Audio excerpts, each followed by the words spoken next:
하나님 말씀 데살로니가전서 2장 7절부터 12절 말씀입니다. 330페이지 신약성경 2장 7절부터 우리는 그리스도의 사도로서 마땅히 권위를 주장할 수 있으나 도리어 너희 가운데서 유순한 자가 되어 유모가 자기 자녀를 기름과 같이 하였으니 우리가 이같이 너희를 사모하여 하나님의 복음뿐 아니라 우리의 목숨까지도 너희에게 주기를 기뻐함은 너희가 우리의 사랑하는 자 됨이라. 형제들아, 우리가 우리의 수고와 애쓴 것을 너희가 기억하리니 너희 아무에게도 폐를 끼치지 아니하려고 밤낮으로 일하면서 너희에게 하나님의 복음을 전하였노라. 우리가 너희 믿는 자들을 향하여 어떻게 거룩하고 옳고 흠없이 행하였는지에 대하여 너희가 증인이요 하나님도 그러하시도다. 너희도 아는 바와 같이 우리가 너희 각 사람에게 아버지가 자기 자녀에게 하듯 권면하고 위로하고 경계하니 이는 너희를 부르사 자기 나라와 영광에 이르게 하시는 하나님께 합당히 행하게 하려 함이라. 아멘. 오늘 말씀은 하나님이 우리를 부르셨다는 것, 하나님의 이 부름을 받았다는 것은 하나님의 자녀로 택함을 받았다는 것입니다. 그렇다면 하나님의 자녀는 하나님 자녀답게 거기에 따르는 합당한 신앙생활이 있어야 한다는 것입니다. 우리가 대한민국 시민으로서 우리가 살아가기 위해서는 여러 의무들이 있지 않습니까? 교육의 의무, 또 납세의 의무, 또 남자들은 또 국방의 의무, 다 이런 의무를 우리가 잘 감당해야 대한민국 시민이 되는 것처럼 우리가 하나님께 부름받은 우리의 자녀로서 우리가 천국 시민이라면 우리 천국 시민답게 그 부르심에 합당한 신앙생활, 삶이 꼭 있어야 한다는 것입니다. 오늘 본문 7절에는 이제 사도 바울이 데살로니가 교회에서 어떻게 목회자로서 사역을 했는지 그 내용을 먼저 언급을 하고 있습니다. 본문 7절에 보게 되면 우리는 그리스도의 사도로서 마땅히 권위를 주장할 수 있으나 바울은 그리스도의 사도로서 사도의 권리 이것을 주장할 수는 있었다는 것입니다. 마땅히 권위가 있어서 이 권위를 내세울 수 있었지만 자기는 이 권위를 내세우기보다는 유순한 자가 되어 유모가 자기 자녀를 기름과 같이 하였으니 내가 너희들을 얼마나 이 사랑으로 가르치고 인도했는지 그것을 알겠느냐. 이 바울은요 정말 이 데살로니가 이 교회 이 성도들을 정말 유모가 자기 자녀를 기름과 같이, 여러분 유모는 아이를 돌보는 자가 유모지 않겠습니까? 그런데 이 유순한 자가 되어서 아주 아이를 사랑하고 잘 양육하는 이 유모인데 자기 자녀는 어떻게 더 잘 양육하지 않겠습니까? 그것처럼 바울이 자기가 목자로서 내가 너희들을 최선을 다해서 하나님 말씀을 가르치고 또 말씀으로 인도하고 사랑으로 대접한 것을 잊지 말라. 이런 이 내용입니다.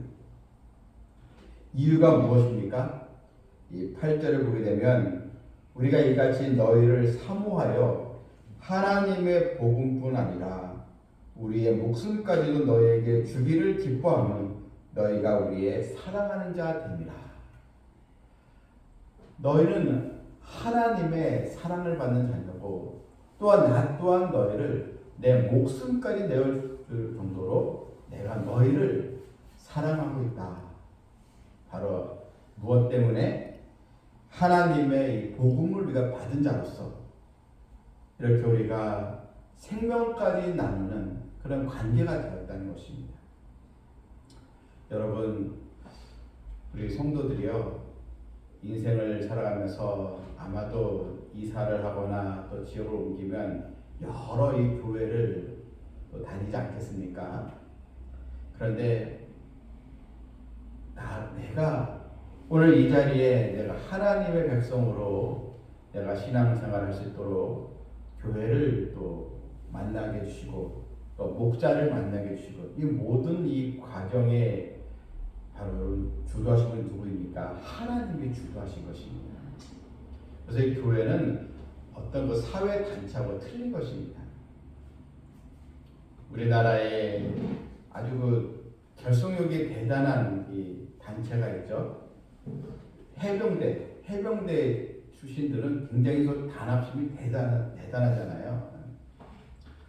그런데 여러분, 이 교회는요, 세상의 어느 단체와도 비교할 수 없을 정도로 생명을 나누는 바로 하나님의 복음으로 인하여서 우리가 하나님의 자녀로서 정말 사랑의 관계로 맺어진 또 우리 예수님과의 또 사귐이 있는 또 하나님 아버지와의 만남이 있는 가장 큰 이 축복을 받을 수 있는 장소라는 것을 우리가 기억하고 우리 성도들이 교회 생활을요 충실하게 해야 됩니다.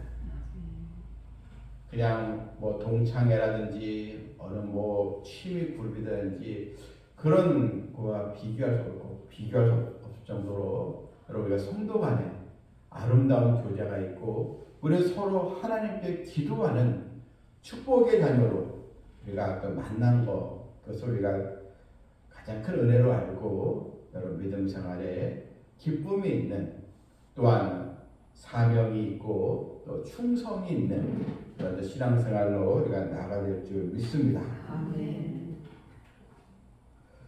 이 9절 보게 되면 이 바울이 얼마나 이 교회를 사랑하고 최선을 다했는지 이 9절 보게 되면 형제들아 우리가 우리의 수고와 애쓴 것을 너희가 기억하리니 너희 아무에게도 폐를 끼치지 아니하려고 밤낮으로 일하면서 너희에게 하나님의 복음을 전하였노라.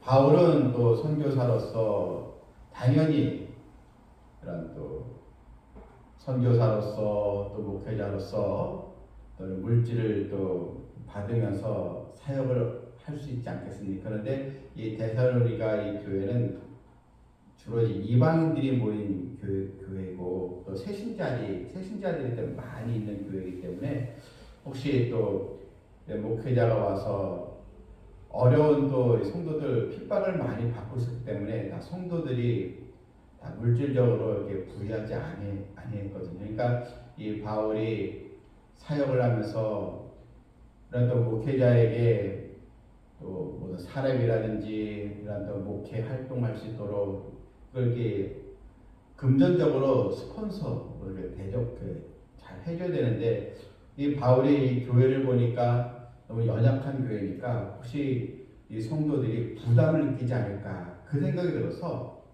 바울이 데살로니가의 교회에서 사역을 할 때는 이 사례비를 받지 않고 자기 직접 일하면서 자기가 써야 될 거 자기가 벌면서 사역을 했다는 것입니다. 그만큼 이 바울은 최선을 다해서 하나님의 복음을 전하고 교인들을 양육했다는 것입니다. 바울이 뭘 잘 만들었냐면 이 텐트 장막 있죠. 이런 또 텐트를 만드는 그런 일을 굉장히 잘했거든요. 그래서 이런 장막, 요즘 얘기하면 뭐 이런 집장사들 쉽게 얘기하면 집을 짓는 그런 또 이런 이동식 집이죠. 그런 거 이제 만드는 걸 많이 했는데 그걸 직접 일하면서 내가 너희들에게 부담 주지 않고 내가 너희들을 가르친 것을 기억하라는 것입니다. 그래서 밤낮으로 일하면서 왜 너희들에게 폐를 끼치지 아니하려고. 그래서 여러분 하나님의 또 사랑이었고 또한 이 바울이 하나님의 그 목자로서 어떤 자세로 사역했는지를 우리에게 이제 알려주는 이 말씀이기도 이제 합니다. 10절을 보게 되면 우리가 너희 믿는 자들을 향하여 어떻게 거룩하고 옳고 흠없이 행하였는지에 대하여 너희가 증인이여 하나님도 그러하시도다. 옳고 흠없이 행하였는지 너희들이 다 알고 있을 것이다. 이제 다윗이 왜 이런 자신의 이런 사역을 열거했는지 이제 이유가 이제 나옵니다. 자, 여기서 바울이 하고자 하는 말이 무엇입니까? 우리 11절과 12절 한번 다 같이 읽겠습니다. 너희도 아는 바와 같이 우리가 너희 각 사람에게 아버지가 자기 자녀에게 하듯 권면하고 위로하고 경계하느니 이는 너희를 부르사 자기 나라와 영광에 이르게 하시는 하나님께 합당히 행하게 하려 합니다. 우리가 너희 각 사람에게 아버지가 자기 자녀에게 하듯 권면하고 위로하고 경계되면서 가르쳤다는 거거든요. 우리가 한 것처럼 너희들도 지금 이 데살로니가 교회는 온갖 이 박해와 고난과 어려움 속에 있거든요. 재산을 몰수당하고요. 또 사람들에게 이런 압박을 당하고 또 교회가 모이려고 하면 방해하고 막 신고가 들어오고 아주 환란이 엄청 많았습니다. 이때 너희들이 서로 권면하고 서로 믿음으로 하나가 되어야 되지 않겠느냐. 고난을 잘 이기라는 것입니다. 그러면서 이는 너희를 부르사 자기 나라와 영광에 이르게 하시는, 자 여러분 여기서 중요한 말이 나옵니다. 너희를 부르사, 왜 우리를 불렀습니까? 자기 나라와 영광에 이르게 하시는 하나님께. 자기 나라, 여러분 하나님의 나라, 또 하나님의 영광에 이르게 하도록 우리를 불러주셨다는 것, 시련을 잘 참고 이기라는 것입니다. 그리고 서로 권면하고 위로해 주라는 것입니다. 우리 성도들이 교회에서 이제 만나고 같이 전도회도 같이 모일 때 서로 많이 칭찬해 주시고 또 격려해 주시고, 또한 어려움을 당하는 성도에게는 또 위로해 주고, 이 말 한마디가 굉장히 너무 중요합니다.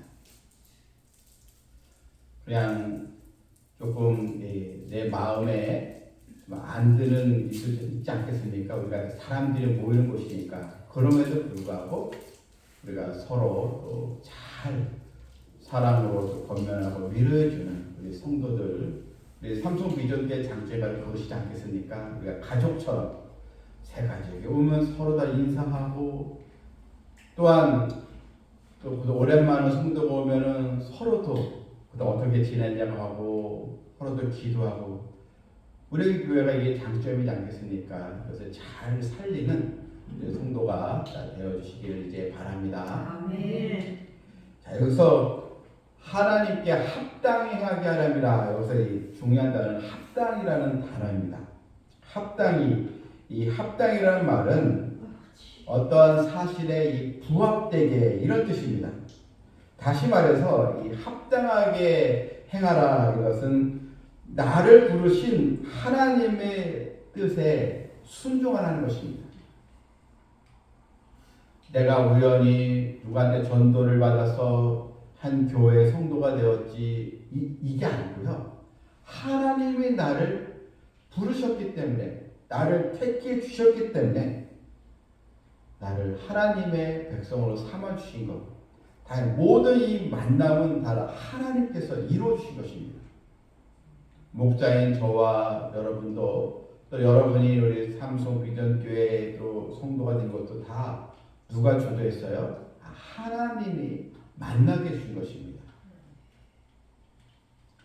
이것을 우리가 명심해야 한다는 것입니다. 따라서 우리 성도들 좀 어려움이 있다고 해서요, 좀 근심스러운 일이 있다고, 좀 기분 나쁜 일이 있다고, 마음에 염려된 일이 있다고 자꾸 쉽게 자꾸 믿음의 자리를 떠나거든요. 그리고 하나님이 너무나 안타까워하십니다. 저희 교회에서도 믿음이 약해서 이제 믿음의 자리를 좀 보이자고 떠나는 분들이 있잖아요. 근데 목자로서 참 너무나도 안타깝고 기도하는데 하나님께서 얼마나 안타까워하실까? 하나님께서 예수 그리스도 아들 통해서 자신의 독생자 아들을 십자가에 다 피를 쏟아 흘리게까지 하면서 우리를 구원해 주는데 그 은혜를 잊어버리고 세상으로 향한다면 그것처럼 하나님 마음을 슬프게 하는 일은 없을 것입니다. 우리는 하나님의 그 구원받은 자녀로서 이제는 더 합당한 그런 신앙생활 것이 꼭 이루어져야 될 줄 믿습니다. 아멘. 신앙생활의 목적이 바로 여기에 있는 것입니다. 예수님은 이 천국을 밭에 감추인 보화와 같다 이렇게 말씀하셨습니다. 이 밭에 감추인 보화를 발견한 사람은 자신이 있는 것 모든 걸 다 팔아서 그 밭을 산다고 했습니다. 자기가 있는 재물보다 밭에 감춘 보화를 발견했기 때문에 그 보화를 사는 것이 그 보화가 감춰 있는 밭을 사는 것이 더 큰 이득이지 않겠습니까? 그런 것처럼 여러분 우리가 하나님의 은혜를 입은 자로서 좀 근심들이 있어도요 여러분 다 하나님께 맡기고 더 기도하시길 바랍니다. 아멘. 세상 염려 근심 때문에 하나님과 관계를 우리가 끊어서는 안 되는 것입니다. 사람이 자꾸 이 신앙생활하면서 흔들리는 이유가 크게 두 가지가 있습니다. 이게 첫 번째가 뭐냐면 기도해도 하나님의 응답이 되지 않고 응답이 오지 않는다고 느낄 때입니다. 기도해도 빨리 응답이 되지 않으면 마음의 두려움이 찾아오고 믿음이 이게 흔들리게 됩니다. 내가 하나님께 충성하고 기도하고 하는데 왜 하나님은 가만히 계시는가? 이런 또 유혹에 자꾸 마음이 흐트러지게 됩니다. 여러분 하나님 우리가 가장 좋은 것을 주시는 아버지십니다. 이미 가장 좋은 미래가 이미 예약이 되어 있습니다. 그 과정 속에서 어려움이 좀 생기는데 그것을 우리는 하나의 신앙 훈련으로 삼고 더 그것을 우리가 더 주님을 찾고 기도해서 단련된 신앙으로 우리가 나가야 하는 것입니다. 또 하나 왜 사람이 신앙생활에서 흔들리는가? 가만히 보니까 교회 안 다니는 친구가 있는데 교회 안 다니는 형제가 또 있는데 나랑 친한 사람 가운데 저 사람이 하나님도 모르고 교회도 안 다니는데 잘 살거든요. 자녀도 잘 되는 것 같고 장사도 잘 되는 것 같고 참 교회도 잘 하나님도 믿지 않는데 나보다 뭘 일이 잘 되는 것처럼 보이거든요. 그러고 이제 시험이 또 찾아오더라고요. 믿지 않는 사람들이 형통하면 그것이 또 우리에게 또 시험거리가 찾아오는데 여러분 이때 우리는 우리 인생의 마지막을 봐야 됩니다. 여러분 한때 잘 살고 잘 지내다가 하나님을 모르고 영원한 그런 그 파멸의 길로 가는 거하고 잠시 어려움이 있어도 그 인내하면서 하나님 우리에게 주실 큰 축복, 하늘의 소망을 가지고 우리가 너무나도 확실한 하나님의 예비해 놓으신 상급 그것을 받는 거하고는 엄청난 차이가 있는 것입니다. 때로 이런 유혹과 시험이 있을 때 여러분 그것이 마귀가 나를 흔든다 이렇게 생각을 우리가 하면서 이제 우리는 신앙생활하면서 먼저 해야 될 일, 우선순위의 그 신앙을 자리가 점검하고 나가야 될 줄 믿습니다. 아멘. 주님은 너희는 먼저 그의 나라와 그의 의를 구하라 했습니다. 먼저 우리가 구해야 할 것. 오늘 12절 말씀처럼 자기 나라와 영광이 이리 가신 하나님. 우리 예수님도 하나님의 나라와 먼저 하나님의 나라와 그의 의를 구하라. 바로 뭡니까? 하나님과의 바른 관계, 신앙생활이 최우선의 우리 인생의 이 삶이 되어야 한다는 것입니다. 그래 잠자리 일어나면 먼저 하나님께 기도로 하루를 시작해야 됩니다. 우리는 또 육의 양식을 또 먹지만 무엇보다 하나님의 양식, 생명의 말씀, 영의 양식을 먹는 거에도 더 우리는 우선순위를 두어야 합니다. 또 하나님께 드리는 것을 최고의 것으로 정말 하나님께 우리가 예배드리고 하나님께 우리가 봉사하고 섬기고 이 모든 것은 다 하나님의 은혜입니다 하면서 우리가 최상의 마음으로 먼저 하나님께 드리는 성도들이 되어야 될 줄 믿습니다. 아멘. 이제는 우리가 환경이 어떻든 또한 어떤 생업에 종사하든 또 내가 처해 있는 상황이 어떤 또 상황이든 여러분 하나님이 나를 부르셨다는 사실은 변함없는 사실입니다. 신앙생활에 참된 우리의 또 충성스러운 어떤 모습을 가지고 이제는 하나님의 부르심에 합당한 그런 또 신앙생활로 열매를 맺고 하나님 주시는 것으로 만족하고 기대하고 인내하면서 믿음으로 전진하는 우리 모두가 되기를 주님의 이름으로 축원합니다. 아멘. 은혜가 풍성한 하나님 아버지, 우리의 이 만남은 우연한 만남이 아니요 우리가 삼성 비전교회에서 주님의 또 자녀로 예배드리고 말씀을 듣고 기도하게 된 것 하나님의 섭리인 줄 알고 이제는 세상의 어떤 일보다 믿음의 일에 더 우선순위를 두게 해주시고 우리 삼성 비전교회 우리 성도들 하나님 다 모이기에 더 힘쓰게 해주시고 우리는 생명을 나누는 그런 믿음의 공동체가 된 것을 기억하고 또 감사함으로 서로 사랑하며 세워주는 아름다운 또 신령한 공동체가 되게 하여 주시옵소서. 아멘. 예수님의 이름으로 기도하옵나이다. 아멘.